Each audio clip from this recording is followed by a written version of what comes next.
All right. Hello, this is Chris Jansen. This is the End Evil podcast.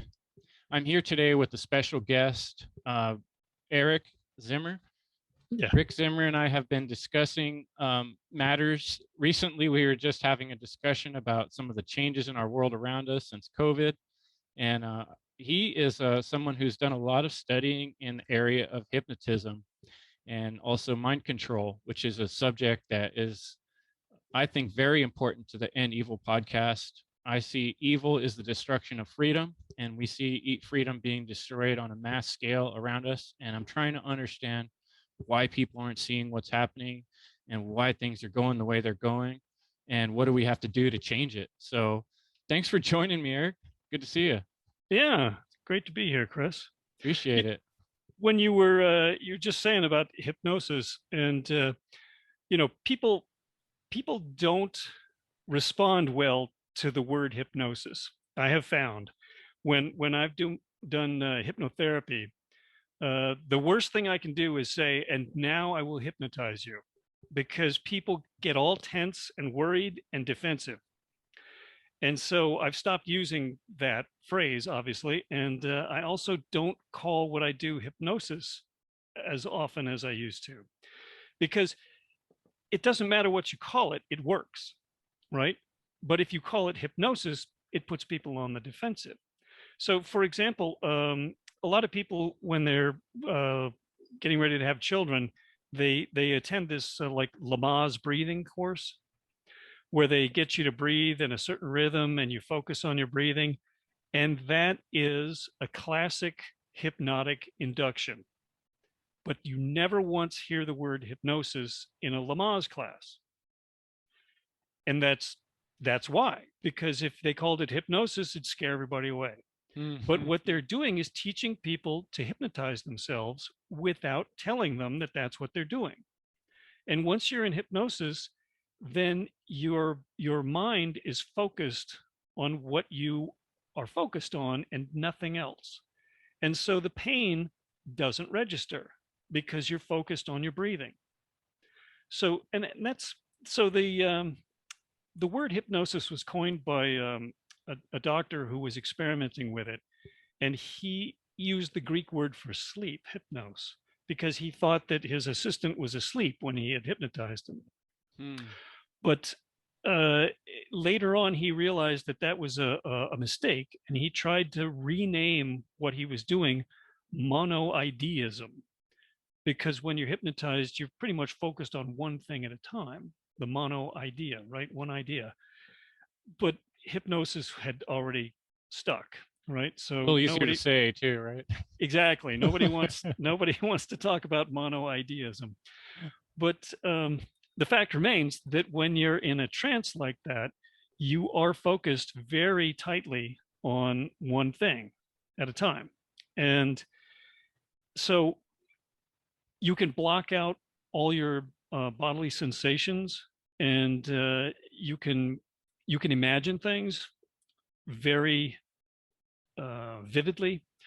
And also, it's worth noting that not everybody reacts the same way, right? There's about 30% of the population that are very good at taking suggestions and going into trance. They just drop deep and they do it quickly, and they can visualize and hallucinate very realistically. I'm very jealous of those people because they can have like a total fantasy adventure in their mind, and when they emerge from trance, the memory is just as real as if they had actually done it. So that's the extreme one third of the population, 30% that's like that. Then there's another 30% that can take suggestions and can get moderately deep, and they can still benefit from all of that. And then there's another 30% that is difficult to hypnotize. Um, they don't go deep into trance. They can still take suggestions, but it's much more of an effort. And then there's about 10% of the population that are like actively resisting any kind of suggestion. And those people are very difficult to hypnotize. So, like when the CIA was doing their research in like MK Ultra mind control, hypnosis was a very promising technology or technique that they really worked hard. because it worked so well on 30% of the population, and it worked acceptably well on another 30%. But then there's that 40% that it doesn't work on. So how do you deal with that? So that's when they started doing the stuff with the drugs, right? Like LSD and sodium pentothal and all those other things to try and get that 40% that couldn't be easily hypnotized. But as their research went on, there's so much that you can do with 60% of the population that are easy to hypnotize. And television is like a hypnosis machine. The flickering lights, the everything about it puts people into trance almost immediately. Like within a minute of sitting down to watch television, a viewer is in trance, and that's why it's such a money making machine, because they've got these 30-minute programs, and then the commercials come on, and if they do it right, the people watching don't even realize it's a commercial until they've already been pitched, right? And they're in trance, they're very suggestible, and then this pitch comes on, right? So it's been phenomenally successful. And I also read somewhere that a study was done, and until a person is between 10 and 12 years old, they literally can't distinguish between what the TV show is and the TV ad, right? It all looks the same to a 10-year-old. They can't distinguish between the program and the advertisement. And you wonder, as people are conditioned to that sort of behavior as children, at what point do they break free? Do we ever, that's one thing that I'd be curious to see. This is something I've thought about. I got to a point where I decided to stop watching certain violent shows, and I can remember the specific show it was. It was this Game of Thrones. Yeah. There was one particular episode where, this bloody scene happens. This guy gets just killed and blood splattering everywhere. And I noticed the following week that scene kind of kept playing in my head. Yeah. And I'm kind of asking myself, do I really want to be re-experiencing this trauma? I actually felt trauma when it happened. I kind of liked the guy who got killed, and Yeah. and it left this impression on me, and it really kind of struck me for the first time, being conscious of my own mind, how many times in the next 2 or 3 days I was re-experiencing the trauma. And then that got me to thinking about all these shows and TV things we've watched through our whole life. Yeah. And when we're reflecting on memories or making a decision, our brain, a lot of the activities of our body and brain are autonomous. They just sort of happen. We don't drive every little function. We don't tell our body when to sneeze. And so when you're thinking about something and you're trying to make a decision, your brain's going through all these paths, and it's trying to find other examples. And Yeah. can it really differentiate between the stuff that was on TV and say, oh no, that's fiction, we saw that on TV, or that's something I actually experienced? I don't know that the brain's necessarily always able to differentiate. No, I agree with you. The it's like your memories, your dreams, and things you see on TV, you recall them in the same way, when you think about it, right? And so if you remember that scene from Game of Thrones, it's as real in your memory as, if you recall the first time you rode a bicycle, right? You're bringing up the memory in the same exact way that you bring up the memory of this horrible murder in Game of Thrones. So yeah, your subconscious mind doesn't make a distinction between all that, right? It's just memories. It's data that your brain draws upon. So, and you think about people that have like psychological problems due to trauma. Yeah. What do you Well, call PTSD. that? PTSD, right? Like, haven't we all been exposed to so many murders and death and bloody scenes now that we all have this, trauma? Yeah, and it desensitizes you to that sort of thing. So, yeah, I was going to say, I moved to California in 1999 for a job, and I was forced to make a choice. Do I want to pay for cable TV, or do I give up my TV? Because the apartment I moved into had no reception. and I made the right choice. I gave up the TV. And so since 1999, I have not had television in the house. And it's amazing. It's like my life started in 1999 because I woke up from the TV trance and I started doing things, right? I had all kinds of time all of a sudden. I would drive around the Bay Area and try new restaurants and go to the beach and do all kinds of stuff that, in the past I would have been home watching a football game or some silly TV program. And so I just felt so much better, and I got so much more of out of my life once I got rid of the TV set. And the other thing I notice is that I feel almost like I'm still stuck in the 1990s because my idea of culture and who's hot, what's popular, all that stuff comes from the TV. And I don't have a TV anymore, so I don't know what's hot. I don't know, who's popular. And I was watching a Joe Rogan podcast, and a video where he was talking about Kim Kardashian, and I was thinking, who the hell is Kim Kardashian? Why is he talking about this? And so I had to Google Kim Kardashian to find out what the hell he was talking about. And I was thinking, you're kidding me. This is what's going on now. This is what people are paying attention to. Unbelievable. And yeah, I've heard of Game of Thrones, but I haven't ever watched it.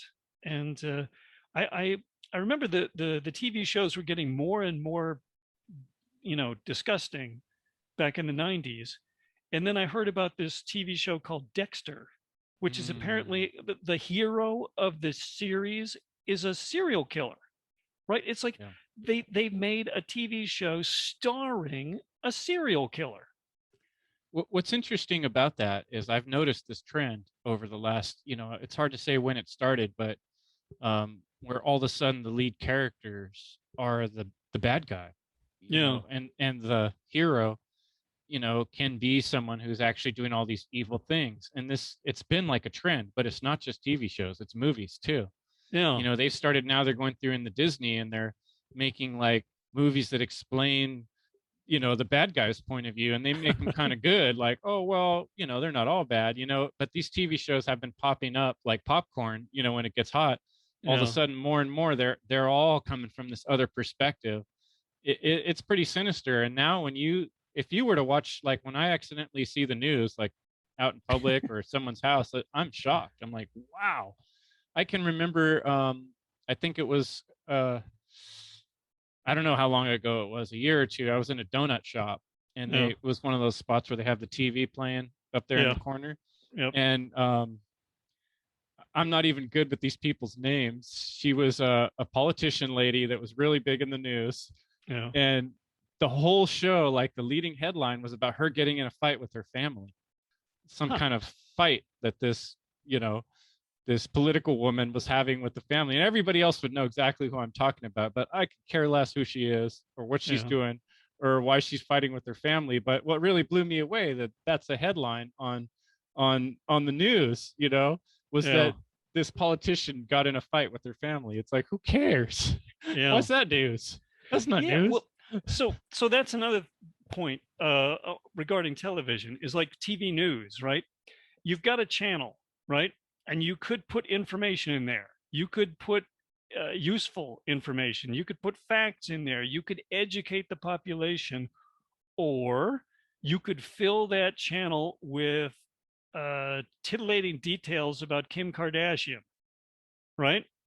And so the pipe is full of trash so that there is no discussion about freedom, liberty, the best use of our time and energy, foreign policy, anything of substance is crowded out by all of this trash and politicians who are fighting with their family.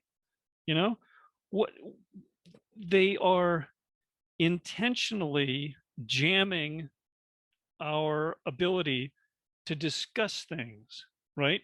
To reach an agreement, to come to a consensus about which direction we should go and how to navigate. And instead, they've got everybody distracted, and more they're trying to get everybody to fight with each other, right? Bickering over transgender bathrooms, or whatever the latest situation is, instead of people getting together and agreeing that we need to cut the funding of the military, right? Or we need to find the missing trillions, right? I don't know if you have seen Catherine Austin Fitts' website, Solari.com. She's got a page about the missing trillions. Like on September 10th, 2001, Donald Rumsfeld came out and said, we cannot track $2 trillion, right? Well, that was 2001. Now it's up to $23 trillion that they've lost. The Department of Defense, the HUD, and a couple other government agencies have literally lost track of $23 trillion. They have no idea. And where is that in the news cycle? It's like the government has completely run off the rails, and trillions of our tax dollars are unaccounted for. You can do a lot with $1 trillion. You could do an awful lot with $23 trillion. Where is that money? And why can't they account for it? You look at the employment situation, right? And all these people who've spent the last 18 months not paying rent, not having a job.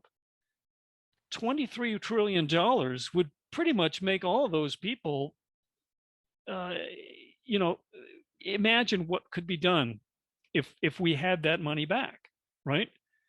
If it hadn't been squandered by the black budgets and the who knows what's going on with all of those Defense Department projects, and the money we wasted in Afghanistan. What did we get out of that? Iraq. We got thousands and thousands of dead soldiers and hundreds of thousands of injured soldiers, and fresh new enemies popping up all the time. Exactly. And we managed to give them $85 billion worth of materiel to attack us with. I mean, this is the sort of thing that they prevent us from talking about by filling the airwaves full of trash. Distraction. And that actually is a good lead in to kind of like some of the questions I wanted to ask you, because okay, COVID hits, I'm just amazed. I'm already someone who's questioning everything, already going around trying to talk to people about September 11th and things of that nature.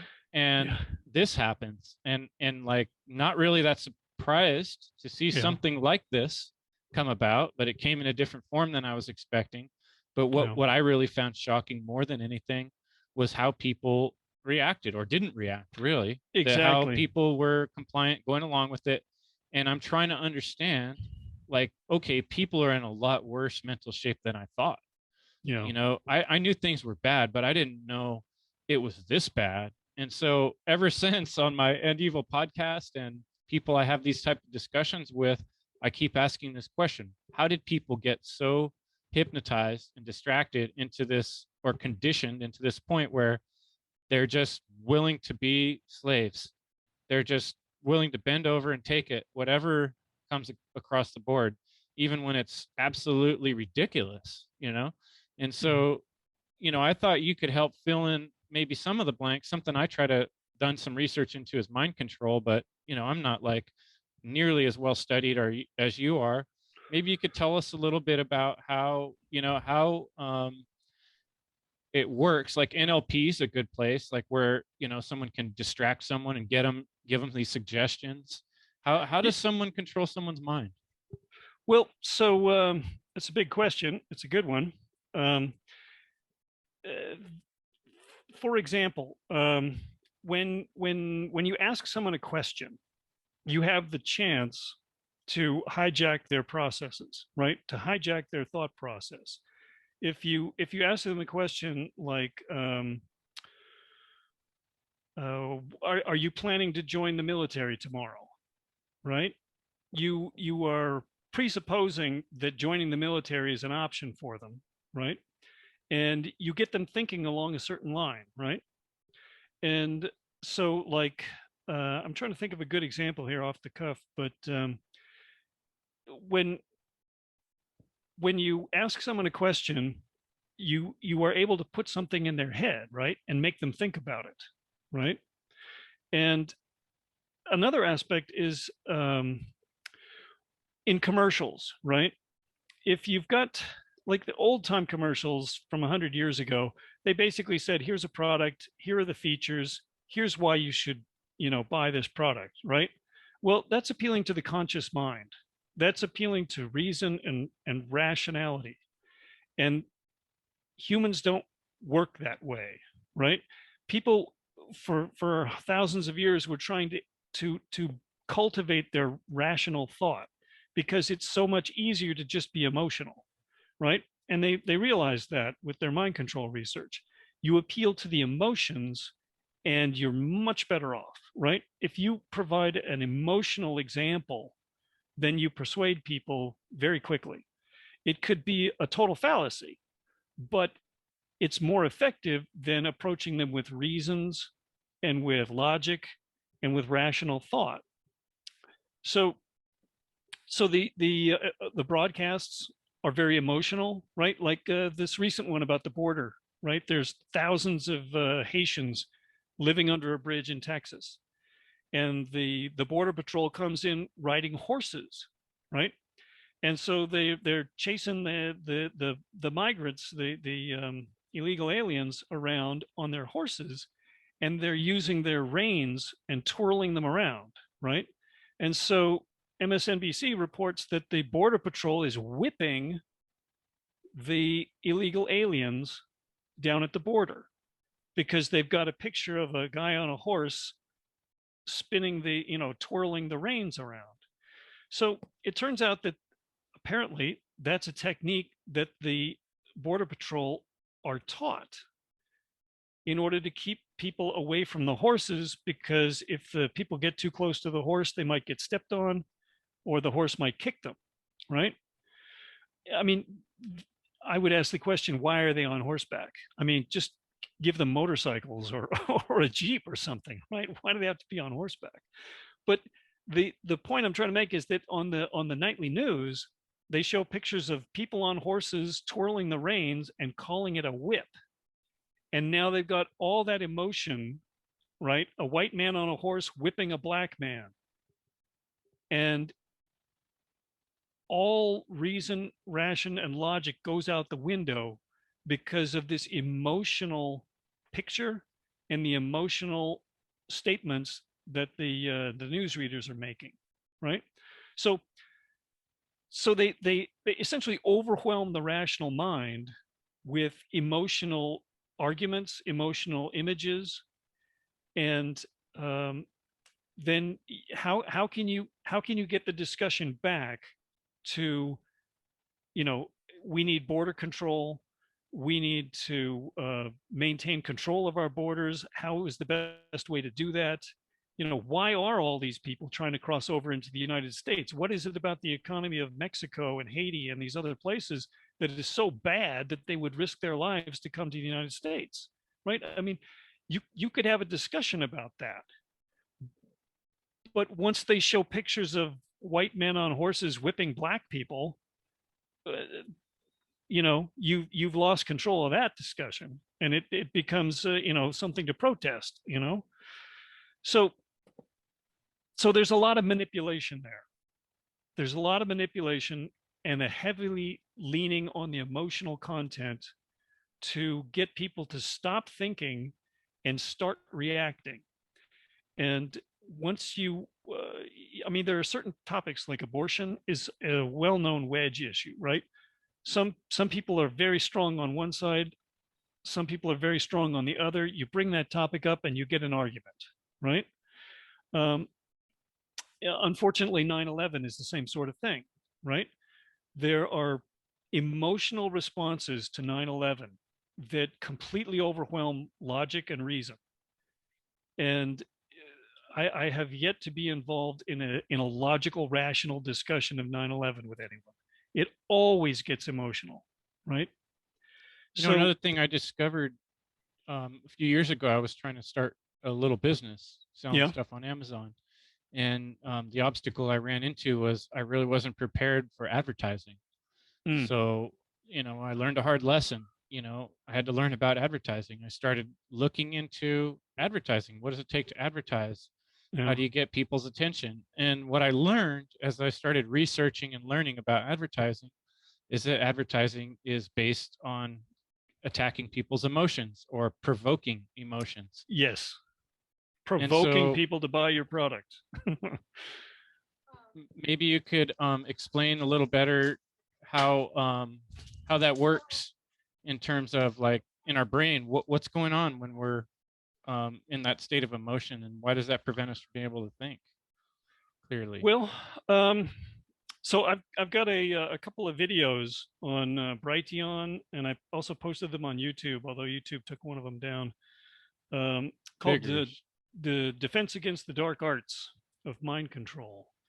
And the first one focuses on subliminal advertising. Actually, the first two are all about subliminal advertising and how they take like an advertisement for Gilby's Scotch is one of the more famous ones, and they show a Collins glass with it looks like a gin and tonic, and there are four ice cubes in the glass, and the first one looks like the letter S, the second one looks like the letter E, and the third one looks like the letter X. And so you've got in this photo what they're passing off as a photograph of a glass of a gin and tonic. It's actually artwork, right? And they've airbrushed in the letters SEX. And so your conscious mind doesn't see that, but your subconscious mind does. And when your subconscious mind is flipping through a magazine and it sees the letters SEX bright and bold in the center of the page, your subconscious mind says, "Hey, look at that." And your conscious mind doesn't see that. But there is an emotional reaction to those letters. And your brain, your conscious mind, will rationalize that, oh, I got an emotional reaction to this ad because, fill in the blank. I'm thirsty. I like gin. Could use a gin and tonic right now. Any rationalization will do, but that's what it is. It's a conscious rationalization of the subconscious reaction that you had to seeing the letters SEX on this advertisement. So the letters work pretty good, but your brain works in pictures, right? So if they put a skull on that, say there are a lot of whiskey ads where the ice cubes in the whiskey glass have skulls hidden in them. And so the skull is like a death image, right? And that's an emotional image for most people, alarming, upsetting, emotional. So again, you're flipping through a magazine and you see this, your subconscious mind sees a skull in a glass of scotch and it says, "Hey, there's a skull in that picture." And you get an emotional reaction to it. And so you think, "Oh, well, this must be good scotch," or "I like the whatever about it," right? You rationalize your emotional response to that image.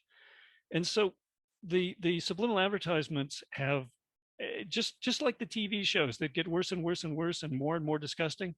The advertisements have gotten more and more outrageous in what they show in the ice cubes, right? Or embedded in the background or wherever they hide the things. There are more and more outrageous images hidden in advertisements. And the objective, as far as I can tell, is to provoke an emotional response so that you rationalize and consciously remember the brand or the product the next time you're presented with it at the store. So that's what they're intending, right? But then there's an unintended consequence, right?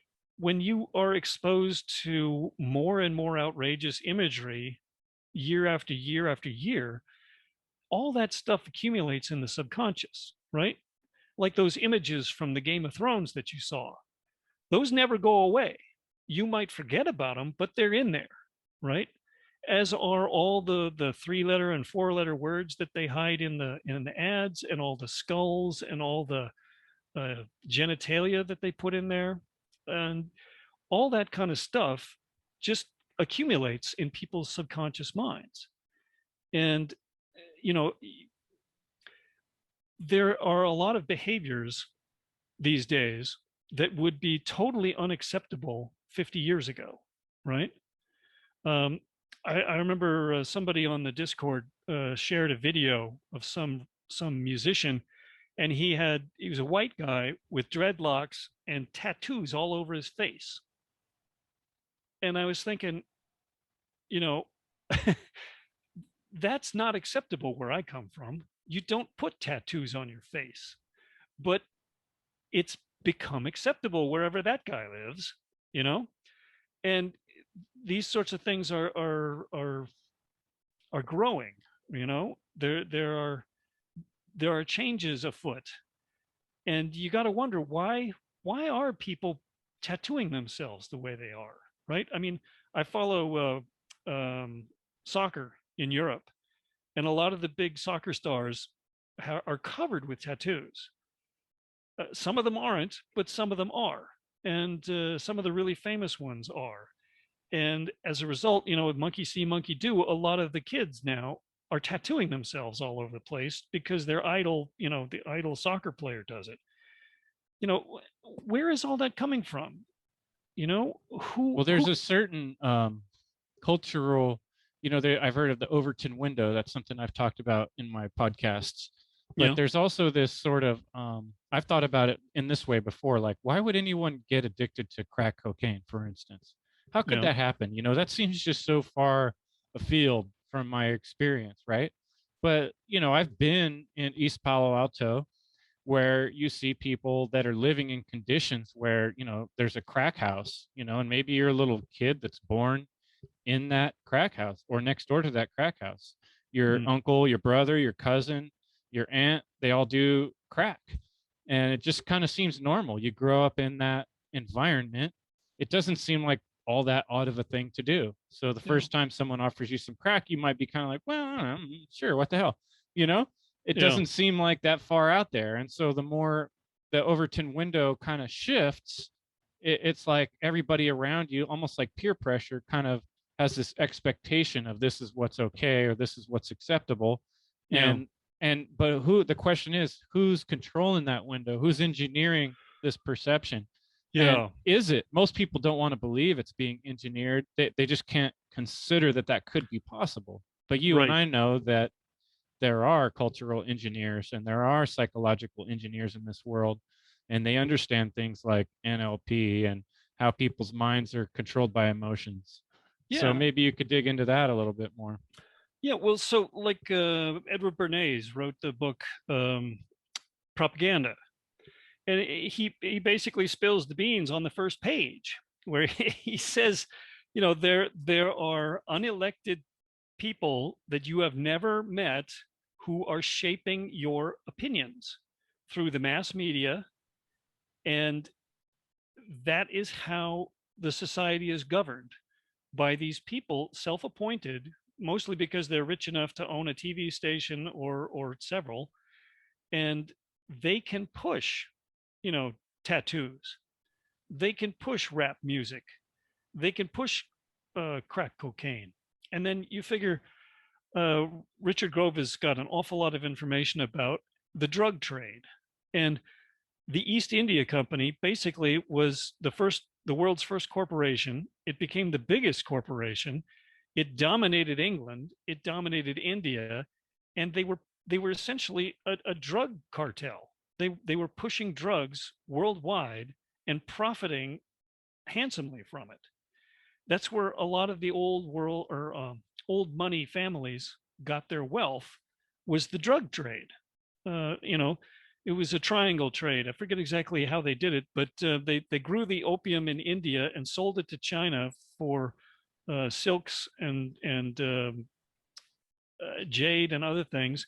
Then they take that back to England, sell that, and take whatever they had and sell it to India. I mean, they, there are all these trading routes and free trade agreements that basically wound up with drugs being one of the key commodities that were being sold and sold at a huge profit.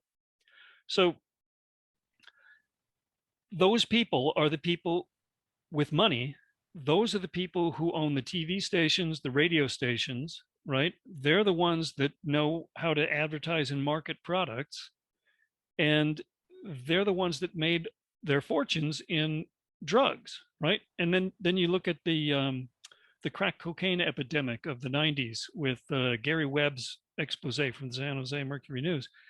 He basically documented that it was the CIA that was facilitating all this drug trafficking, right? And then with Iran Contra, you see that what Oliver North wanted was an independent, off-the-shelf entity that was self-perpetuating and was available for these covert operations for when Congress wouldn't let the president do what he wanted to do, right? So all the pieces come out if you're paying attention. The drug trade is paying for the black operations that are subverting the governments and culminating in this one world government that they're foisting onto us, right? And I think Gary Webb committed suicide by shooting himself 2 times in the head, Exactly. the back of the head, right? Yeah, no help at all from the CIA. So, you know, the thing about all this is that, you know, when you like if you follow Richard Grove and you listen to his podcasts and you do your own independent research, the picture that emerges is of a totally corrupt hierarchy that is essentially running in the background and controlling the whole world, right? And they do it through the banking infrastructure, right? The central banks and the Bank of International Settlements in Basel, Switzerland. That seems to be the control structure that the whatever you want to call them, the 1%. That's how they're Powers that implementing. shouldn't be. Yeah, the powers that shouldn't be are running the banks, the central banks, and they're running the drugs, and they have a couple of extremely effective techniques. One is problem reaction solution, right? Order from Hegelian chaos. dialectic. Yeah. So they want total control. So what do? They fund the drug runners, right? And so then the people get upset because the kids are smoking crack at the school. And so they demand more law and order. So then the government provides the police force and the DEA agents and the undercover Gun regulations. Yeah, and gun regulations. And then the solution is that, guess what? The powers that shouldn't be have even more control now, because they're the ones that are funding the drugs. They're the ones that are profiting from the police. And you know, they keep this game going because people don't do their own research. They don't pay attention. And you know, I experienced this myself. When I moved to California, I was working at a startup, and I was working 14-hour days. I didn't have time to keep up on the news. I didn't have time to do anything but work. And so, you know, that was when was it George W. Bush got elected. He was running against Al Gore, and I didn't know both what was bonesmen from the what are they called, from Yale University? They were both part of the same club. Yeah, well, that was club.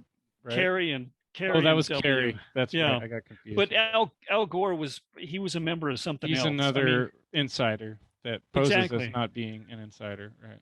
Yeah. So you got people who are too busy. I mean, they're busy trying to make ends meet. They don't have the time to research what's going on. They don't have time to dig into what's behind the headlines.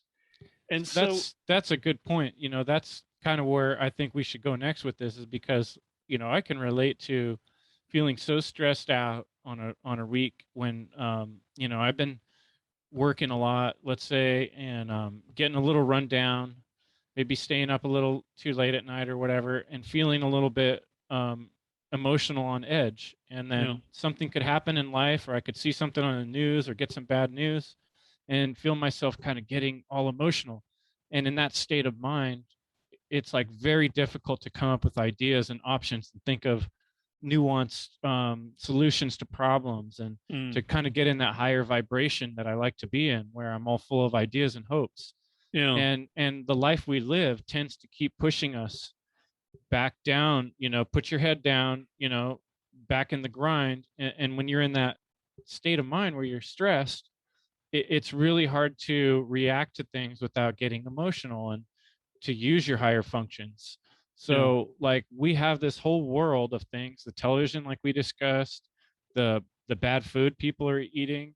Yeah. Um, I think they're spraying things in the skies. Some people will disagree with that, but there's radiation coming from these electronic devices. Mm.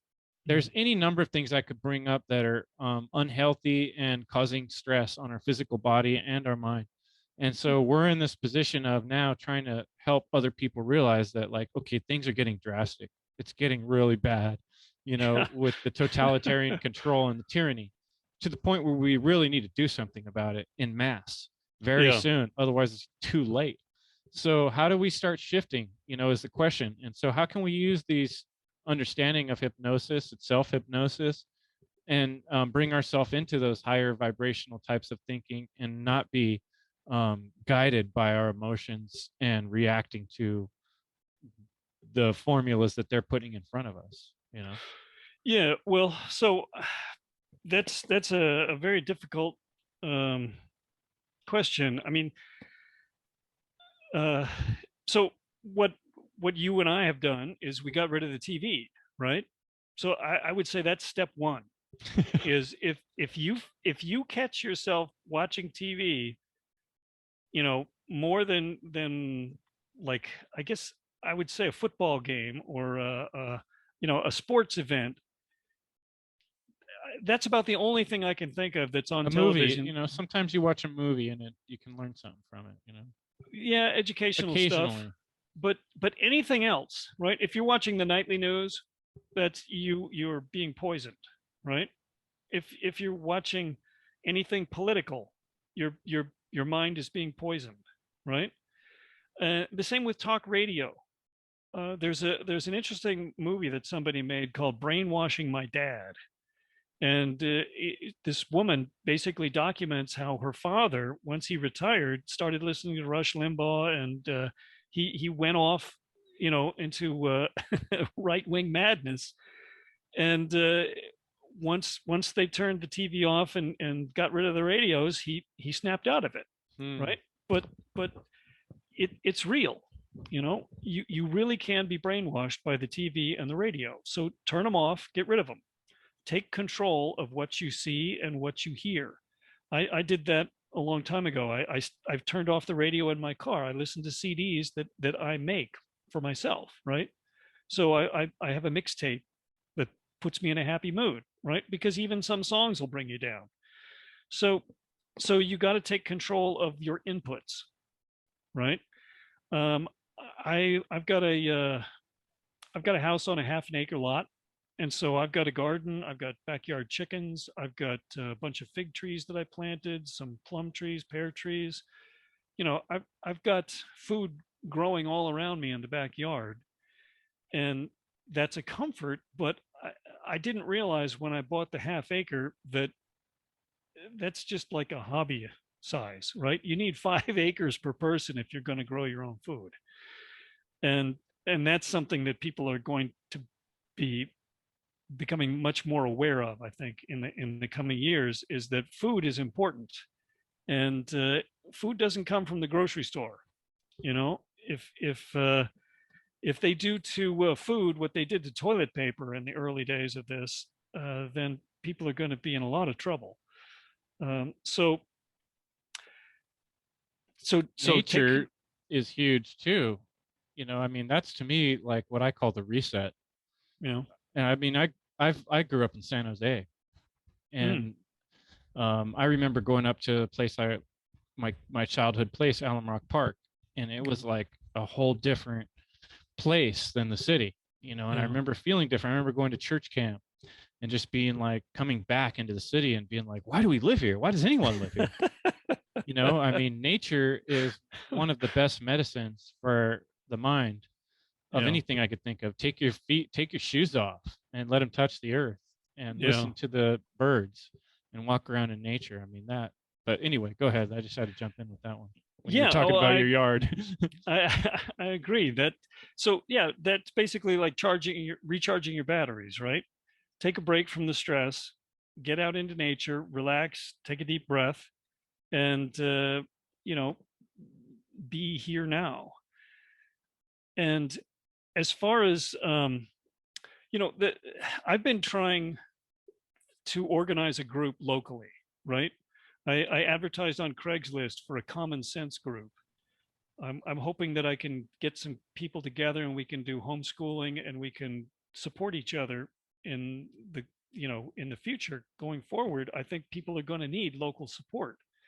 I mean, it's fine to have an online community that you're part of, but you know, the online community is the nearest person that I've got on my online community is like 4 hour drive away. So if the shit hits the fan, I need somebody locally who can help me out. And I'm trying to organize that. And I think everybody else should be doing that too. The problem is that people don't see the urgency yet. They don't feel the urgency. And when they need somebody, right? When the vaccine police are at their door, it's too late, right? You can't find support when the authorities are right there holding you down, injecting you, right? You got to plan ahead. And that's where we're at right now. We need to plan ahead because those days are coming.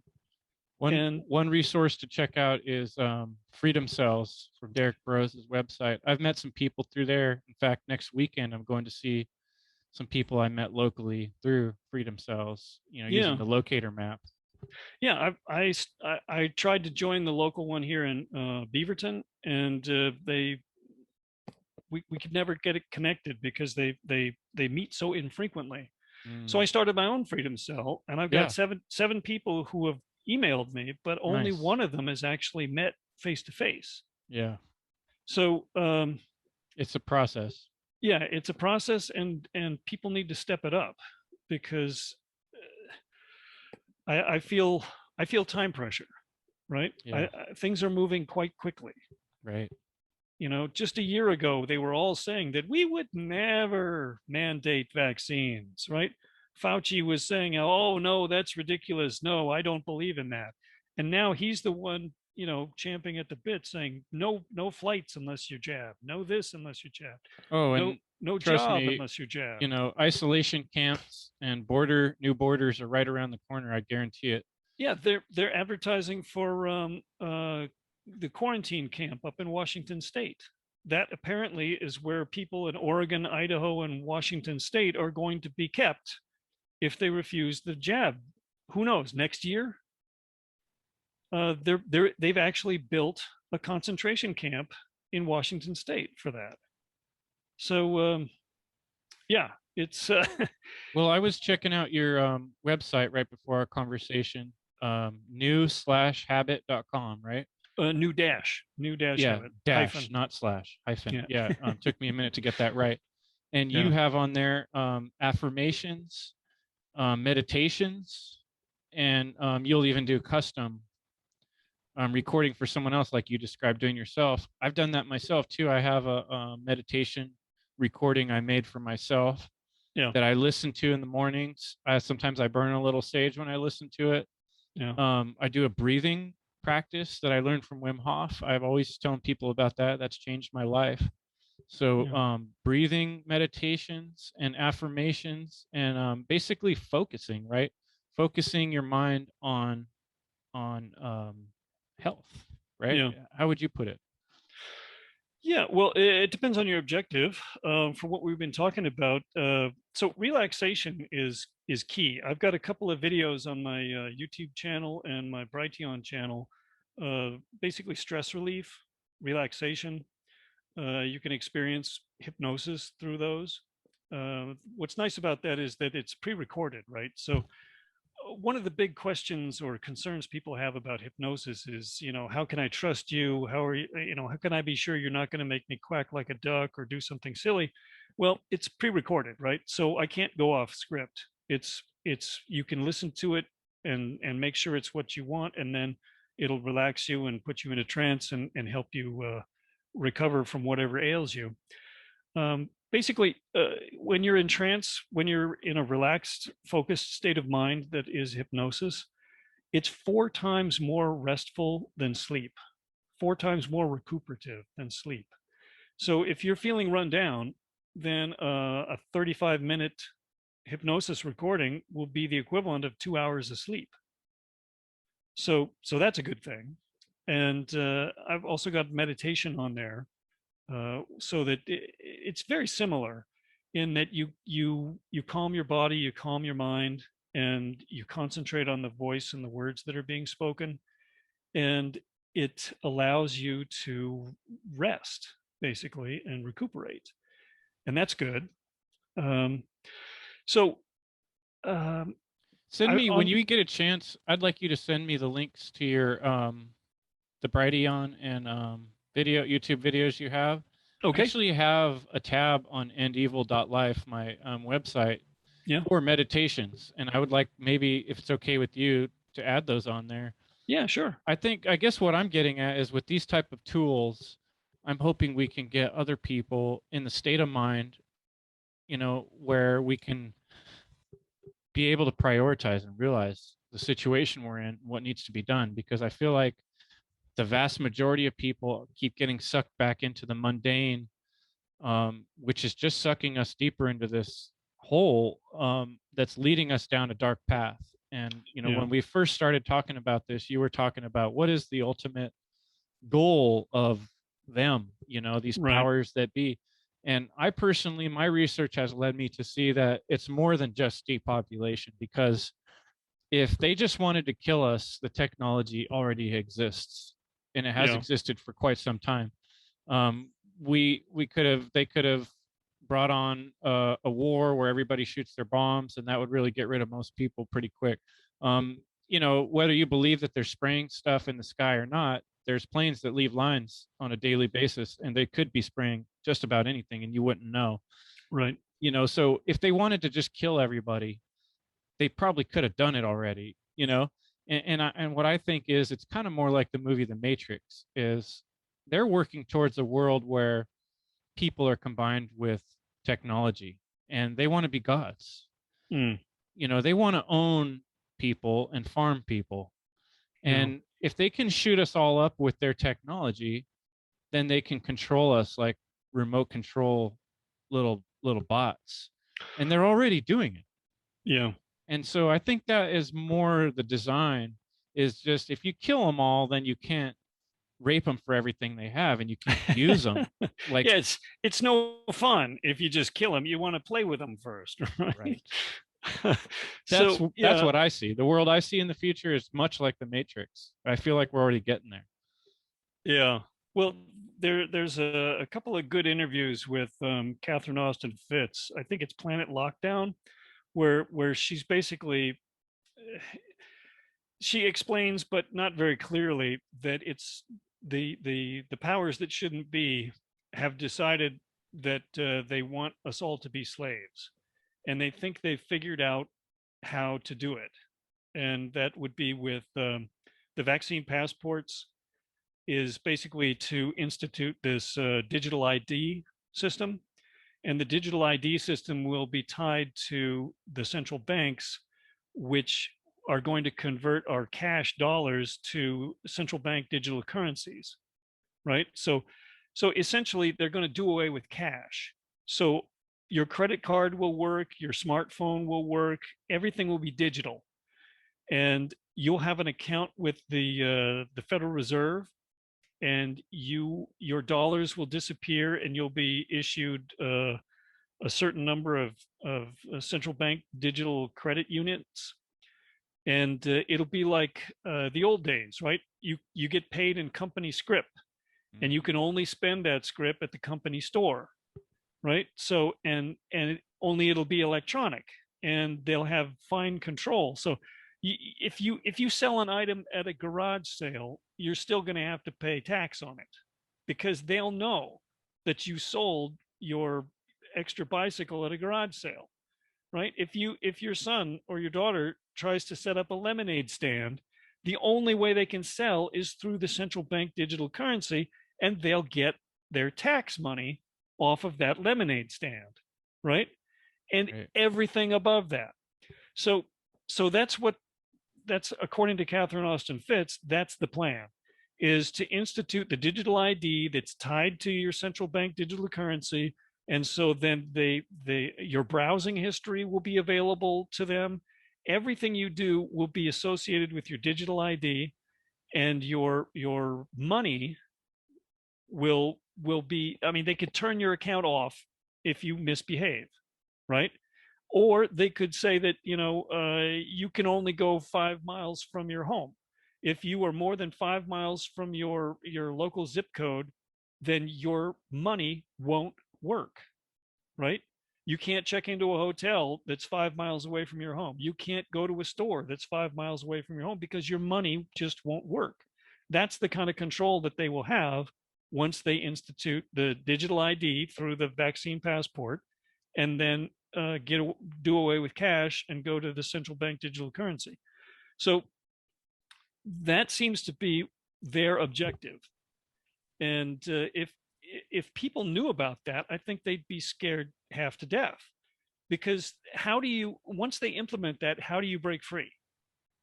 Right? They've got your access to food and shelter, transportation, all of it is locked up with your digital ID, and their database in the sky tells them who's been good and who hasn't. It gets a little overwhelming when you look at the technology and when you spend time, even in the alternative news, hearing people talk about these things and where things are going and how bad it's going to get. Yeah. But, since we're kind of getting to the end here, I want to end with a ray of hope. Yeah. And my understanding. I have one too. Good. I'll let you follow me up. I love the book, The End of All Evil. That's what I based this podcast on. Yeah. And in that book, Jeremy Locke says, evil's dying. It's on its way out. We had before nobility and kings, and people finally woke up and realized how silly that was, that those people aren't better than me just because they're wearing a robe, Yeah. and that it died out. It stopped working. And what they're doing right now, it seems like it's working pretty good, but it can't last. Yeah. Evil cannot win. Ultimately, it's going to die. Yeah. And it could take a real long time. We could go through a lot of pain and torture between now and then. But Yeah. ultimately, good wins, Yeah. because that's what things come from, the creative force, the energy of life. Yeah. That's what's real. Yeah. And that's what we need to combine and align ourselves with. And if we do that, we might go through some troubles and some problems, but we're going to be very proud of ourselves, and we're going to die knowing we did the right thing. Yeah. And that's kind of what I'm on this path with on this, podcast. But let's hear your ray of hope. Yeah. Well, so just I wanted to add to what you said, in that the creative, productive ideas don't come from evil people, right? Unless it's a new way to torture somebody. But I mean, in terms of productive things and improvements, those all come from free people able to associate with other free people and develop their ideas and use their creativity. So if they lock us all down and enslave everybody, well, it's just a downward slope until they can't maintain the machines and it all breaks down, right? So there's that. And along those lines, my ray of hope is that I actually saw a presentation in the 80s about peak oil and infinite growth by Al Bartlett. He's got a great presentation about the exponential function. And basically, you can't grow forever on a finite planet. It just won't work. And at some point we will reach the year that we can't take more petroleum out of the ground this year than we did last year, and that is the definition of peak oil.